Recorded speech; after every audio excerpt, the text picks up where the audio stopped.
people imagine the Regency countryside as lace and candlelight, as strings of pearls and men bowing over gloved hands. They imagine wit exchanged across a ballroom floor, and nothing sharper than a fan snapping shut in irritation. That is not what kept an estate alive. What kept an estate alive was arithmetic. It was the price of lime for a cracked chimney, the weight of a wool bale before the market took its cut, the number of candles a household could burn before the steward's ledger bled red. When the new Duke of Milestone found himself drowning in his late father's debts, he did not sell a broken carriage or an ugly portrait nobody wanted.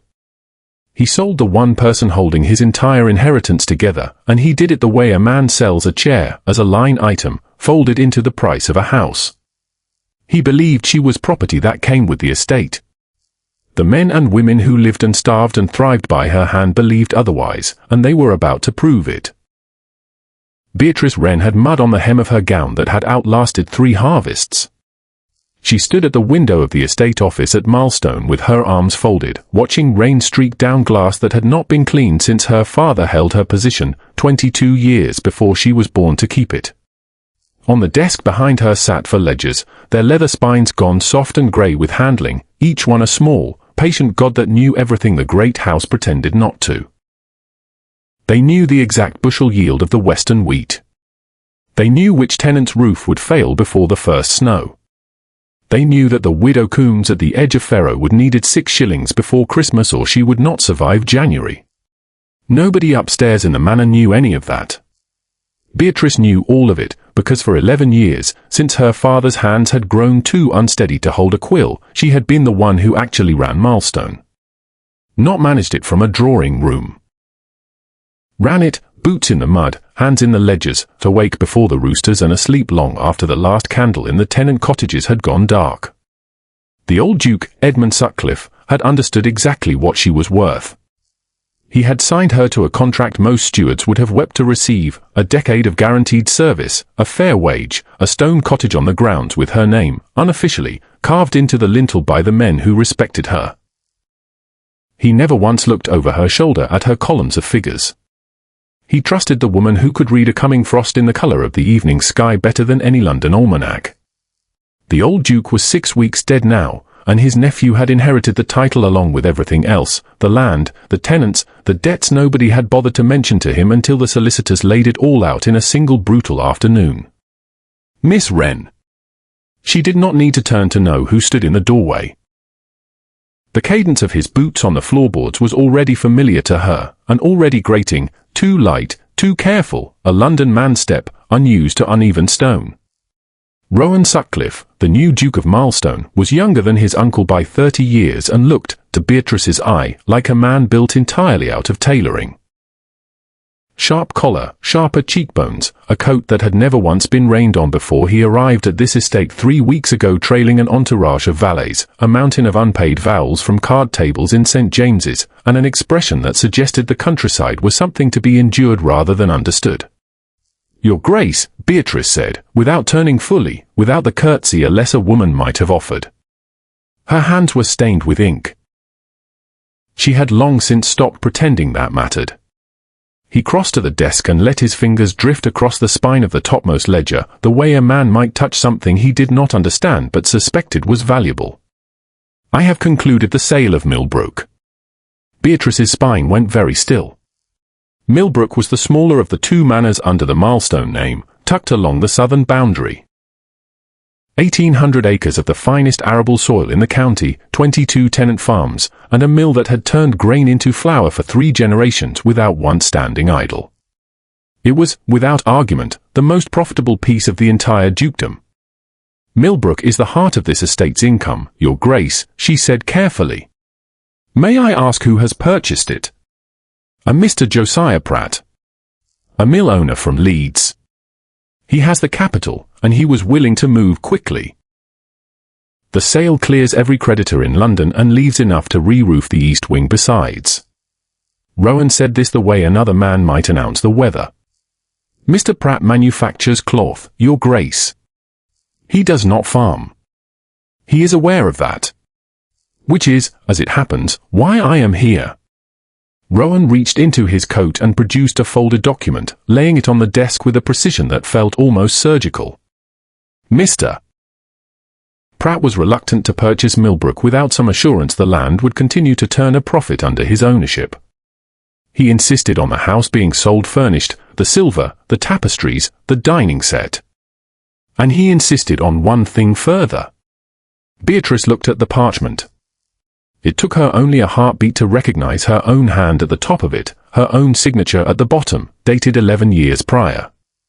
Her employment contract. Beneath her signature, in fresher ink, sat his. Rowan Sutcliffe, Duke of Milestone, transferring all rights, obligations, and terms of her service to one Josiah Pratt, Esquire. I am not furniture, Your Grace. Her voice came out low and even, which cost her more than she would ever admit. No, he agreed. You are a contracted employee of the Milestone estate. Your contract binds you to the lands you serve. I have sold those lands. The obligation travels with the deed, Miss Wren, not with my personal sentiment on the matter. He checked his pocket watch, a small gesture that somehow contained an entire education in indifference. Mr. Pratt was quite firm. He would not take the mill without the woman who runs it. You will leave for Millbrook in the morning. Beatrice looked down at her own signature, at the smear where his ink had not yet dried when he set it on her desk. Something hot rose in her chest, sharp enough to cut. She let it rise, and then, because screaming had never once balanced a ledger, she let it go quiet instead, folded it down into something cold and useful. And who, she asked, will manage the remaining 14,000 acres of Milestone in my absence? I have engaged a Mr. Aldous Whitlock. Recommended by my bank in London. Excellent references. Rowan waved a hand as though brushing away a fly. We are modernizing, Miss Wren. Sentiment is a luxury this estate can no longer afford. She did not tell him about the drainage channel at Ferro that flooded every spring without careful management. She did not tell him about the widow Coombs, or the fact that half his tenants distrusted any steward who could not tell wheat from barley at 50 paces. She simply folded the parchment, tucked it into her apron, and said, I will pack my things. The journey to Millbrook took most of a day, jolting in the back of a hay cart with her trunks rattling against the slats like something already being buried. Josiah Pratt met her in the gravel drive of a house that had, until 3 weeks ago, belonged to a family that traced its lineage back for centuries. He was a broad, red-faced man in a coat cut for comfort rather than fashion, and he did not waste time on pleasantries. I paid £4,000 for your contract on top of the land, Miss Wren, he said, looking her over the way he might inspect a new loom. I expect this soil to turn a profit the way my mills do. See to it, and we shall get along fine. Then he disappeared into the house and, true to his word, largely left her alone. He gave her the funds she asked for and did not interfere with a single decision. It was, in its own blunt way, more respect than she had received from Rowan Sutcliffe in 3 weeks. She threw herself into the work because the work was the only thing that had never betrayed her. Within 2 days she had discovered the Millbrook miller skimming flour weight from the tenants and dismissed him on the spot. Within a week she had diagnosed a blight creeping through the eastern barley and ordered a controlled burn before it could spread. She was, by any measure, exactly what Pratt had paid for.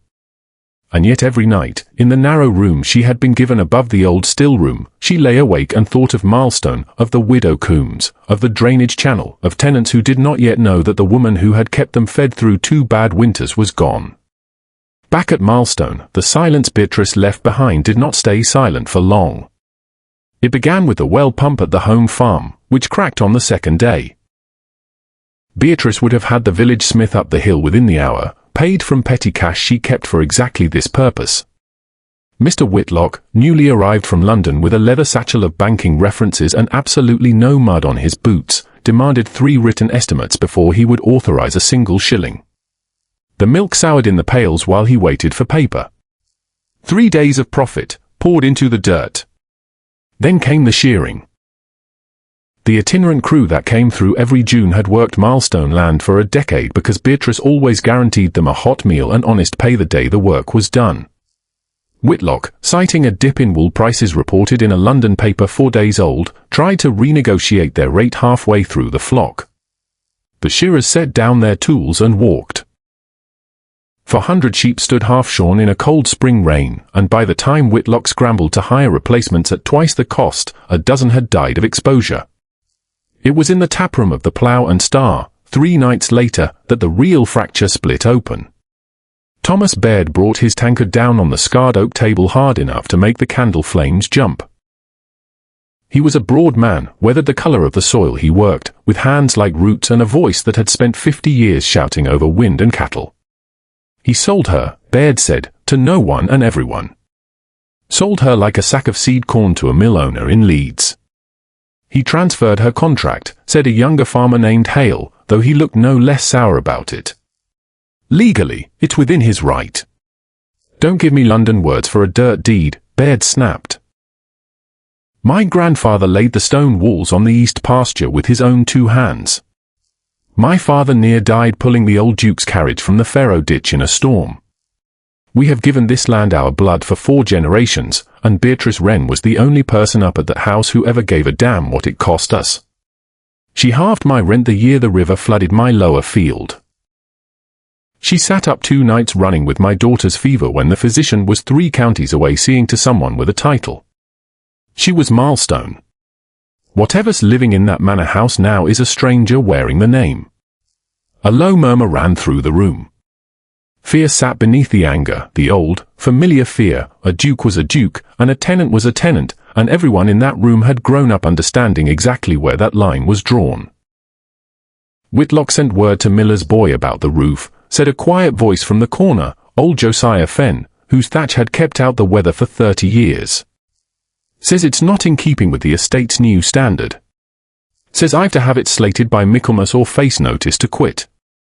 The murmur turned into outrage.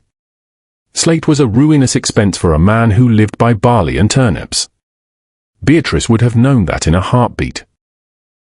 Beatrice would have told him to patch the thatch and put his coin into seed. The Duke wants London money and London order, Baird said, staring into the fire. He looks at us the same way he looked at Beatrice Wren. Not as people. As numbers on a page. Chairs to be bought, sold, and moved about as it suits him. He stood. He was not a tall man, but in that moment he seemed to fill the whole low-beamed room. Quarter day is in 6 days, he said. And I say we don't pay it. The room went dead quiet. A rent strike was not a small thing. It was not a thing anyone in that taproom had ever seen done, not in this county, not in living memory. It could mean eviction. It could mean the workhouse. It could mean worse. If we don't pay, he turns us out, Hale said. Let him try turning out 40 families in a single week, Baird replied. Who plants his fields then? The seed corn's already bought. The ground's already broken. If he evicts us, the crop rots in the earth and he goes bankrupt within the year. He needs us far more than we need him. He leaned across the table, eyes bright with something that was not quite hope and not quite fury. But we don't need him. We need Beatrice Wren back where she belongs. Without her, this estate is a grave waiting on corpses to fill it. The men looked at one another. At the memory of soured milk, of dead sheep in a spring field, of a demand for slate roofs from families who could barely keep bread on the table. They thought of a woman who had once stood in freezing rain past midnight to save a breech calf that wasn't even hers to save, because it belonged to a tenant who couldn't afford to lose it. One by one, tankards rose. The sound of pewter meeting pewter rang out through the low room like something being decided, like a bell being rung over a decision already made in every man's chest before Baird ever spoke it aloud. The fields of Milestone would go silent. The men who worked them would not. Quarter day dawned the color of a fresh bruise, low grey clouds pressing down over the valley, the air thick with a rain that had not yet decided to fall.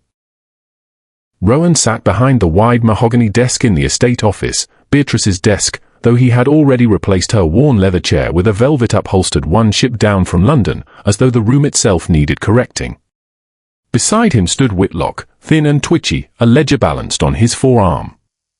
Ordinarily quarter day filled the courtyard with carts and horses and the low friendly chatter of tenants queued to settle their accounts. Beatrice used to set out a table with cider and bread for the wait. Today the courtyard sat empty, rain beginning to needle down into the mud. Rowan checked his pocket watch. 10 o'clock. Where are they, Whitlock? I posted the notices myself, Your Grace. Made the penalty for lateness quite clear. Then Rowan saw them coming down the main drive, not in carts, but on foot, a solid dark column of men moving through the rain without a single word between them. 40 men in canvas and wool, boots striking the mud in a slow, deliberate rhythm that felt, to Rowan's ear, less like a walk and more like a warning. He stepped out onto the covered porch as they filed into the courtyard and stopped, forming a loose half-circle before the office door. No one queued. No one spoke. They simply stood in the rain and looked at him. What is the meaning of this? Rowan called out, irritation sharpening his voice into something brittle. Form a line. Pay your dues and be about your business. Thomas Baird stepped forward, wringing rain from his cap but not lifting it in greeting. We haven't come to pay, Your Grace. Whitlock scurried out behind Rowan, clutching his ledger like a shield. This is a clear breach of contract. Refusal of rent is grounds for immediate eviction. Then evict us, Baird said simply. Rowan let out a short, disbelieving laugh. Are you mad? I could have the magistrate here with a company of militia by nightfall. Do it, someone called from the back, old Fen, whose roof was still thatch, for now. See who brings in your wheat. I will hire 100 men from London if I must, Rowan snapped. London men don't know this soil, Baird said, and there was no heat in it now, only the flat certainty of a man holding every card. They don't know the drainage channel at Ferro floods within a day if the sluice isn't cleared before a hard rain. They don't know the blight that lives in the ground near the old mill and comes back every third year if it isn't burned out early. By the time your London men learn what Beatrice Wren already knew, your crop will be dead in the ground, your stock will be sick, and you won't have coin left for the coach fare back to town. Rowan felt something cold settle low in his stomach. He had £30,000 riding on this harvest. The Millbrook sale had stopped the immediate bleeding, but it had not cured the wound. What is it you want? He demanded. Lower rents? Out of the question. We don't want lower rents, Baird said. We want Miss Wren. Rowan blinked, genuinely thrown. You would strike your own livelihood over a steward. We would strike for the only person up at that house who ever treated us as something other than a column of figures, Baird said. You sold her like a piece of dead wood to a stranger in Leeds. You sent us a man who's never once put his hand in the dirt he's meant to manage. He tipped his head at Whitlock without so much as glancing at him. We will not work for him. And we will not pay you a farthing until Beatrice Wren stands in that doorway again. She belongs to Pratt now, Rowan said. Her contract went with the sale. Then buy it back, Baird said, and turned on his heel. 39 men turned with him, boots striking the mud in that same slow rhythm, and none of them looked back once. Rowan stood alone on the porch, rain soaking through his fine coat, and understood, for the first time in his gilded, careless life, that a title could not force a single seed to grow, and a ledger written by a stranger's hand was worth less than the mud itself. Get my horse saddled, Whitlock, he said, his voice hollow. I am going to Millbrook. The ride took the better part of 2 hours, and to Rowan it felt like a slow, damp eternity. His thoroughbred, bred for the manicured paths of a London park, fought every rutted mile of country road. By the time the limestone front of Millbrook Hall came into view, he was soaked through, his boots caked in a paste of mud and manure that no amount of London tailoring could disguise. He did not wait to be announced. He strode past a startled footman straight into the morning room, where Josiah Pratt sat by a roaring fire in a coat the colour of an overripe plum, eating cold beef from a silver plate. Your Grace. Pratt did not rise.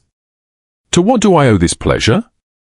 Forgot to pack a favourite candlestick, did we? I have come to correct an error, Rowan said, jaw tight. I require Miss Wren's services returned to Milestone. Pratt set down his fork with a small, deliberate clink. A slow smile spread across his broad face. Ah. The tenants gave you trouble, did they? An internal estate matter. Don't waste my time with London manners, son. I ran 3 cotton mills in Leeds before I turned 30. I know the sound of a strike a mile off. Pratt leaned back, swirling brandy in his glass. Your men have down tools. Won't plant, or won't pay. Possibly both. Rowan said nothing. Rainwater dripped steadily from the hem of his coat onto Pratt's carpet. Miss Wren, Pratt said, savouring the name like a fine cut of meat, is remarkable. Do you know what she did her second day here? Discovered my miller skimming flour weight off every tenant on this land. Dismissed him within the hour, hired a replacement for less coin who gives a finer grind besides. Saved me £300 before I'd finished my breakfast. Then she found blight creeping through my eastern barley and had it burned out before it could touch a single healthy stalk. She is a machine, Your Grace. A remarkably profitable one. Why in God's name would I hand that back to you? Her contract belongs to Milestone. Her contract, Pratt corrected, tapping the table, belongs to me. You signed it over yourself. I bought the house, the silver, and the woman who runs the whole operation, all in one tidy parcel. I will buy it back, Rowan said, the words tasting like ash. Pratt's genial mask dropped away entirely, and the ruthless mill owner beneath it looked back at Rowan with plain, unhidden calculation. Will you? She's an appreciating asset, Your Grace. I don't sell those at a loss. He picked up a fresh sheet of paper. For £1,000 I paid for her. I'll take 9. That is extortion. That is arithmetic, Pratt said flatly. £9,000 is what it will cost you to save your entire inheritance from the bank. I know precisely how deep your debts run, Your Grace. I bought Millbrook because I knew you were bleeding coin from every seam. If your tenants don't plant, you lose Milestone by autumn, and the banks will carve it into scraps like a picked-over goose. 9,000. Or ride back through the rain and try explaining modern accounting to 40 angry farmers. Rowan's hands curled at his sides until his knuckles went white. He thought of Baird's face in the rain. London men don't know this soil. He had been cornered, entirely, by his own arrogance. Write the transfer, he said quietly. Pratt was already dipping his quill. A pleasure doing business with you. Again. Beatrice was in the Millbrook barn, seated on an overturned crate, a slate balanced on her knee as she worked out grain ratios for a new team of draft horses.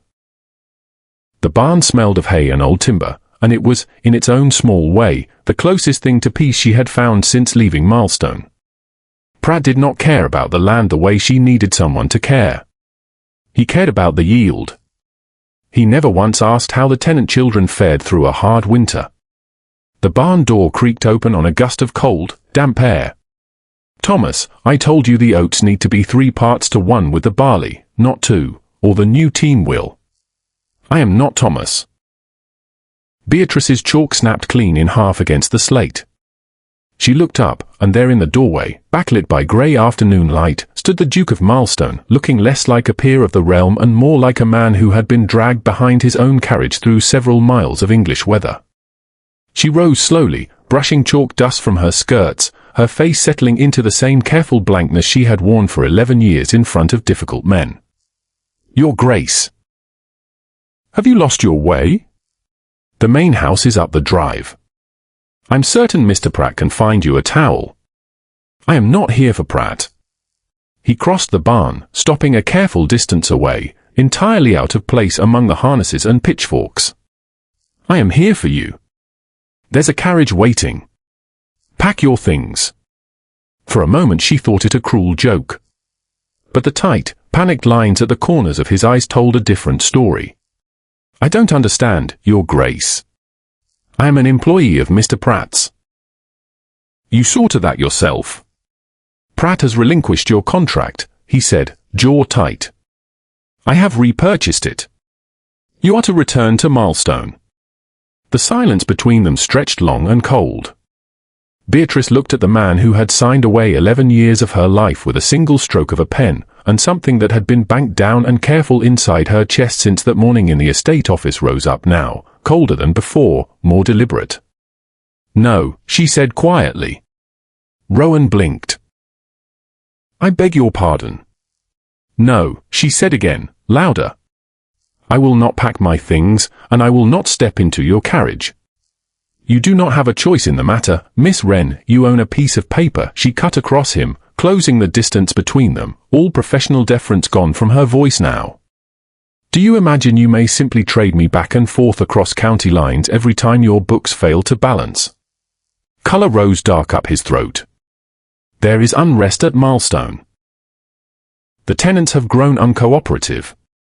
"They have struck," Beatrice said, and a fierce, sudden pride for Baird and the rest of them bloomed hot in her chest. "They've refused quarter day." "They refused to pay until you returned," Rowan admitted, the words dragged out of him like something physically painful. "They have paralyzed the entire estate. If seed doesn't go into the ground within the week, the harvest is lost entirely. I need you to go back and tell them to work." "You believe they are striking for me?" Beatrice's voice dropped, hard and low. "They are striking because you sent a man who told a family to replace their thatch with slate they cannot afford. Because you look at 40 families and see nothing but walking shillings. I held that estate together because those people trusted that someone at the manor house would fight for them. If I go back now, delivered behind your carriage like a hunting dog you've recovered, what does that prove except that you own every one of us outright?"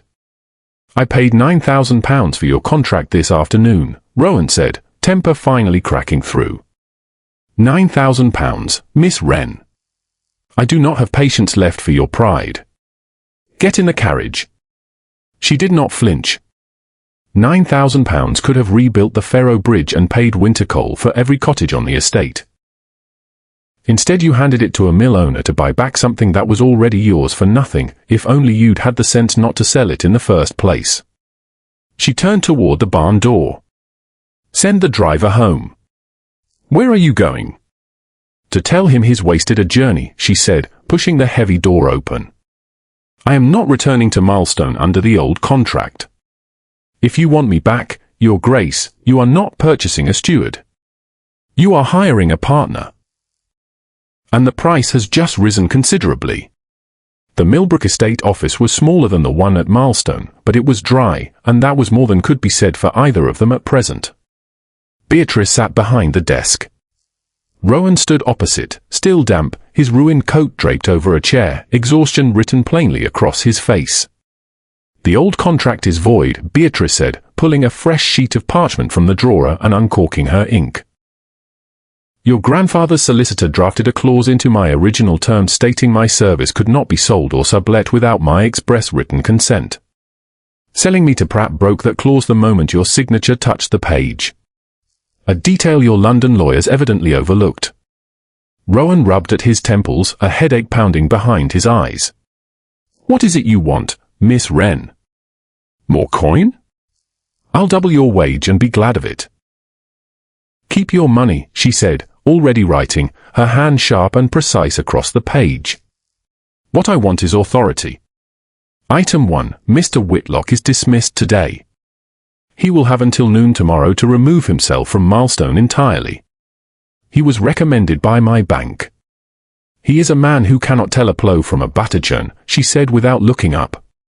"He goes, or I remain here with Mr. Pratt and his mills."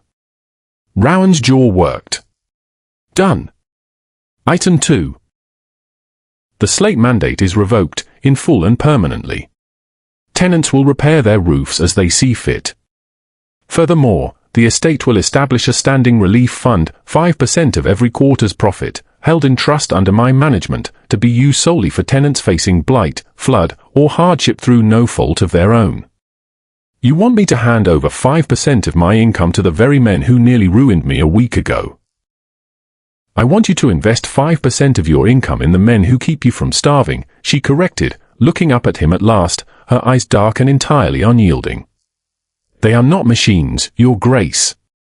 A broken machine is simply replaced. A broken family takes the land down with it. You will protect what keeps you fed, or I will not manage it on your behalf." Rowan stared at her for a long moment. He had spent his whole life in drawing rooms full of people who spoke in careful, glancing circles, who never once said plainly what they meant. Beatrice Wren spoke to him with a blade pressed flat against his throat and did not so much as raise her voice while doing it. "If I agree to this," he said slowly, "you will come back. You will make them plant." "I will return," she said. "But there is an item 3. She turned the parchment to face him and slid it across the desk. He leaned over it and read the words in her sharp, unhurried hand. "The steward of Milestone shall hold full and unquestioned authority over all matters of land and tenancy. The Duke retains the right to audit accounts, but relinquishes any right to override her operational decisions." His breath caught. "You are asking me to surrender my own land. I am asking you to let me do the work you sold me for doing badly the first time, without the constant threat of being handed off like a sideboard whenever it's convenient." Her voice did not soften. "You know nothing of farming, Your Grace. You know nothing of this estate. Left to your own instincts, you are a liability to your own inheritance. Sign this, hand me the reins, and go and worry about your East Wing and your wallpaper. I will see to it there is coin enough left over to pay for both." Rowan looked down at the paper. It was, by any measure, a complete surrender, an insult to every notion of blood and title he had ever been raised on. But he thought of 40 men walking away through the mud without once looking back, and of the particular, hollow terror of realizing he had no power at all over the thing that fed him. He picked up the quill and signed without hesitating, without reading it twice. "There," he said, setting it down. "You have your kingdom, Miss Wren. I hope it satisfies you." "I am a steward, Your Grace," Beatrice said, rising and folding the contract into her pocket. "I deal in survival, not satisfaction. Tell your driver we leave within the quarter hour." The carriage ride home passed in near total silence, broken only by the steady drum of rain against the roof and the wet suck of hooves through flooded road. Beatrice read from a small leather notebook the entire way, tracking columns of figures with her ink-stained thumb. Rowan watched her without quite meaning to, the steady, unconscious focus of her, the complete absence of triumph in her bearing. She was not gloating over what she had won. She was already working. When the carriage crested the last hill above the valley, the Milestone estate spread out below them, grey and waiting, soil turned but unplanted, days behind where it needed to be. As they rolled into the courtyard, Rowan saw the tenants had not dispersed at all. They had made camp along the edges of the yard, small fires smoking in braziers, men whittling or smoking pipes on overturned buckets, waiting. Every head turned as the carriage rattled to a stop. Beatrice did not wait for the footman. She pushed the door open herself and stepped down into the mud, walking straight toward the center of the yard without a word of greeting or announcement. Thomas Baird rose from a bench near the office door, pipe still between his teeth. She stopped 3 feet from him. "The ground temperature is dropping, Thomas. We've lost 5 days already. If seed isn't in the south field by tomorrow night, rot takes it before it can even germinate. I want furloughs on the ridge by dawn, and the drainage channel at Ferro cleared before the next hard rain." Baird's eyes drifted past her shoulder to where Rowan was climbing down from the carriage, mud sucking at his ruined boots. 40 pairs of eyes swung to the Duke at once, waiting to see whether he would countermand her in front of them all. Rowan stepped forward. He did not look at Whitlock, hovering pale and useless by the office door. "Miss Wren has full and complete authority over this estate," he said, his voice carrying across the silent courtyard. "Mr. Whitlock is dismissed as of this hour. The slate order is withdrawn. Miss Wren will set the terms of the planting, and you will follow her word as though it were my own." He drew a slow breath. "I will not interfere." A heavy silence settled over the yard. Baird studied the Duke for a long moment, then gave a single, slow nod, not a bow, but an acknowledgement that something real had shifted. "You heard her," he called to the men. "Get the horses hitched. Hale, take a crew to the drainage channel. We've 5 days of work to make up before the frost." The courtyard broke into motion at once, men running for the stables, fires stamped out, the sudden thunder of boots against wet cobblestone. Beatrice turned to Rowan, the hostility gone from her face now, replaced by something coolly professional. "Go inside, Your Grace. You're soaked through and standing in the way." She was already walking toward the stables. "You'll have the quarterly ledgers on your desk by morning." He stood alone in the mud, the Duke of Milestone, owner of every acre for miles, and understood for the first time in his life exactly how useless that fact was without someone who knew what to do with the dirt beneath it. Summer came on hard and early that year, the fields drying to a pale gold under a relentless sun. The new arrangement held. Beatrice ran the estate with a precision that bordered on ferocity.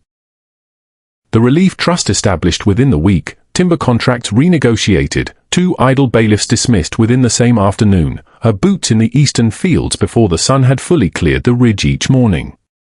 Rowan did not return to London. Letters arrived from his creditors, his tailor, a string of old friends inviting him to regattas and card parties he no longer had any interest in attending.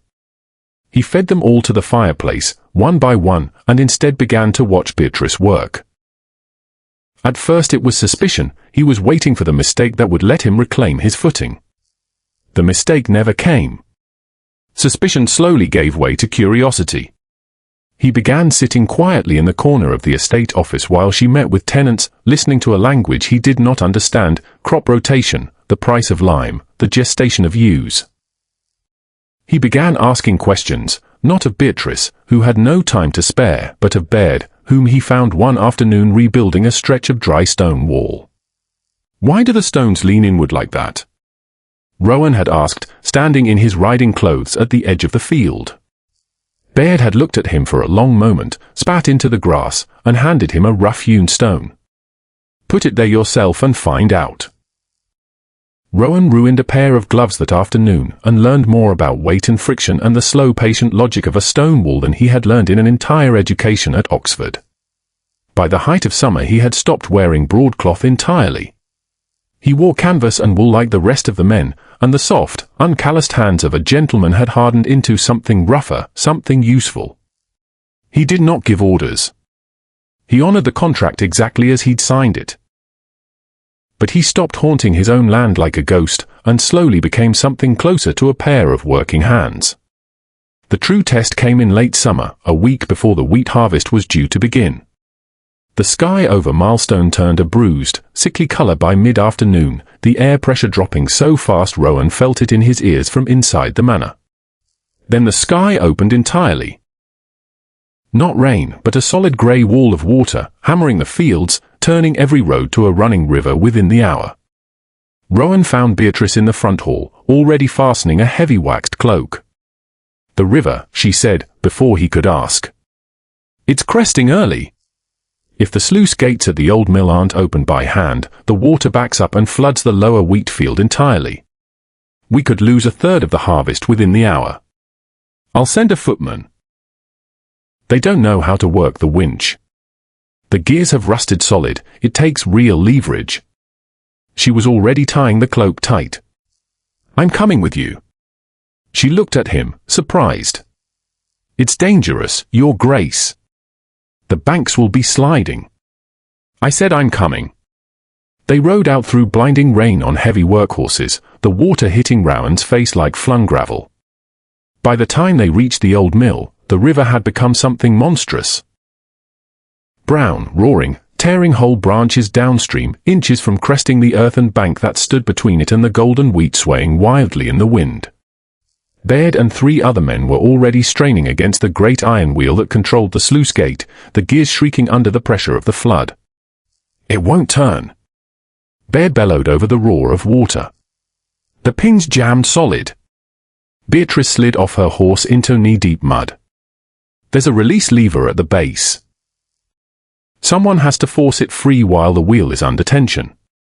It was work for 2 men, and Baird's crew was already losing their footing. Rowan didn't stop to weigh the indignity of it. He was off his horse and wading into freezing water before he'd fully decided to move, dropping to his knees before the rusted iron mechanism, the river surging cold and violent around his thighs. "Hold the wheel," he shouted at Baird. He found the release lever, jammed with years of rust, and began kicking at it with the heel of his boot, once, twice, the metal shrieking in protest. On the third strike, with every ounce of weight he had behind it, the rust gave way with a crack loud enough to hear over the storm. The wheel groaned, the gate shuddered open, and a wall of water surged through, diverting away from the fields and down into the floodplain below. Rowan collapsed backward into the mud, chest heaving, rain hammering down on him without mercy. When he looked up, Beatrice was standing over him, hand extended. He took it. Her grip was startlingly strong. She hauled him to his feet. They stood there together, soaked and mud-streaked, chests still heaving from the effort. "You'll catch your death of cold, Your Grace," she said. "Rowan," he said, breathless. "If I'm to freeze in my own mud, you may as well use my name." For the first time since he had met her, Beatrice smiled, not the careful, professional expression she kept for difficult men, but something real, something that reached all the way to her eyes. "Let's get you by a fire, Rowan," she said. That night they sat together in the estate office, a fire cracking in the hearth, Rowan wrapped in a dry blanket with a glass of brandy he hadn't touched. Beatrice sat across from him with her ledger open, checking the final numbers on the harvest. "The wheat's safe," she said quietly. The water receded before it reached the field. "We'll begin cutting Tuesday." "Good," he murmured, watching the flames. The silence that followed was not the brittle, adversarial silence of that first week in spring. It was something else now, comfortable, earned, the silence of two people who had pulled the same weight together and felt it give. "Why did you sell me, Rowan?" she asked, not looking up from the ledger. There was no accusation in it, only the flat need for an honest answer. He closed his eyes. "Because I was terrified. My father left me debts I barely understood and a title that felt like a stone tied round my neck. I came here and found you running this vast, complicated machine without a single wasted motion. You knew every tenant's name. You knew the soil better than I knew my own reflection. I felt small beside you, and the only way I knew to make myself feel large again was to prove I owned you outright. It was the act of a coward, and I have spent every day since trying to unlearn the man who signed that paper." Beatrice looked up and held his gaze for a long moment. "You kicked that pin free today." "I did. A coward wouldn't have gone into that water." She closed her ledger with a soft thud. "Your uncle was a good man, but he never once put his hands on that wheel in all the years I knew him. You're learning the dirt, Rowan. Keep learning it." The wheat harvest was less a season than a 3-week campaign fought with scythes, draft horses, and a punishing lack of sleep. The valley smelled of cut grain and wood smoke and sweat for 21 straight days, wagons carving deep ruts into the roads as they rolled without pause from the fields to the stone granaries. Rowan did not stay behind in the manor. He tried a scythe on the second morning, nearly took his own shin off, and pragmatically accepted his limitations after that. Instead he became something closer to a beast of burden. Driving the wagons, hauling water buckets down the cutting lines, tallying grain sacks into the granary until his shoulder burned by sunset. His hands blistered, split, and finally calloused over into something rough and permanent. By the end of the first week, the tenants had stopped calling him Your Grace entirely. When a wagon axle sank into a mud trench, Hale simply shouted, "Rowan, get your shoulder under the brace," and Rowan answered without a moment's hesitation, heaving until he tasted copper, until the timber came free. Beatrice watched all of it from the buckboard of the lead wagon, slate on her knee, directing the rotation of the cutting crews. She had fully expected him to retreat to his drawing room within 2 days. When she found him instead asleep on a pile of hay in the lower barn one night, too spent to climb the hill back to the manor, she understood that the brittle, arrogant man who had sold her to a mill owner in Leeds was, in every way that mattered, gone. By late October the granaries were sealed, the first hard frost silvering the fields overnight. Inside the estate office, the fire cracked warm against the cold outside, the room thick with the smell of melting wax and old wool. Beatrice sat at the desk, the master ledger open before her, the only sound in the room the steady scratch of her quill. Rowan stood by the window in a heavy wool sweater that had once belonged to the head groomsman, watching the frozen fields turn violet under the setting sun. "The final tallies are settled," Beatrice said.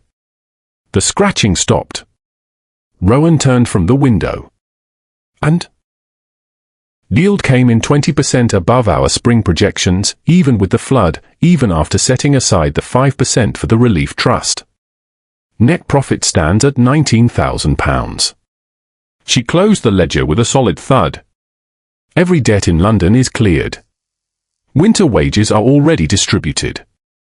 There's more than enough surplus for the spring planting and a fair dividend besides." She looked at him steadily. "You could begin the East Wing renovations tomorrow, if you wished it." Rowan looked at the closed ledger, his salvation, bound in cracked green leather. 6 months ago that sum would have sent him racing back to London to throw it at tailors and card tables. "I don't want the East Wing," he said quietly. "It has a hole in the roof, Rowan." "Then I'll patch the hole myself." He crossed the room slowly, stopping a careful distance from her chair, never once reaching for her, never once treating her as something to simply be taken. "I don't want London architects or silk wallpaper. I don't want the city at all anymore. I spent my whole youth trying to escape this place. I thought the countryside was a grave. I thought the dirt was beneath me." He looked at her. "I was wrong. The whole world is out there in the soil, in the friction of a wheel giving way, in the weight of a stone that leans the right way against the wind." Beatrice sat very still, hands resting on the closed ledger, the contract that had stripped him of his authority locked in the very drawer beneath her hands. "The debts are paid," Rowan said, his voice dropping low. "The estate is solvent. You have done precisely what you swore you would do, Beatrice. I am no longer a bankrupt liability to my own name." "You are not," she agreed carefully. "I don't want to simply be a landowner." He reached into the pocket of his trousers. "When I came to Millbrook to buy you back, I told you I was purchasing your contract. You told me I was hiring a partner instead. I remember that clearly. I remember it too. I signed a paper giving you full authority over this land because I was desperate and afraid of ruin. I stand here now with the means and the standing to challenge that contract in any court in England, if I wish to." He drew a slow breath. "I am telling you plainly that I never will." He held out his palm. Not a velvet box, not a jeweled ring, but a small rough band of dark iron, unpolished, entirely without ornament. "I went back to the river after the water receded," he said quietly. "Dug this out of the mud beneath the sluice gate, the very pin that jammed the wheel that day. Had the village smith cut it down and hammer it into shape." Beatrice stared at the iron. For the first time in 11 years, something rose in her throat she could not immediately name, file away, or reduce to a column of figures. "It has no monetary value at all," Rowan said. "It cannot be appraised by any bank in London. No mill owner in Leeds could ever put a price on it. It is only iron and mud and leverage." He stepped half a pace closer. "You are the steward of this estate, Beatrice. You hold the authority already, and I am not asking as a duke commanding an employee, nor as a man waving a piece of parchment. I am asking as someone who finally learned how to stand in the mud without drowning in it. Share this land with me. Share this life with me. Be my partner in every part of it." Beatrice looked from the rough iron in his palm to his face. The sharp, careless boy who had once looked at her like a piece of furniture entirely gone, replaced by a man shaped by rain and hard labor and the brutal necessity of learning his own failings. She reached out and did not take the ring from his hand. Instead she covered his scarred knuckles with her own ink-stained fingers.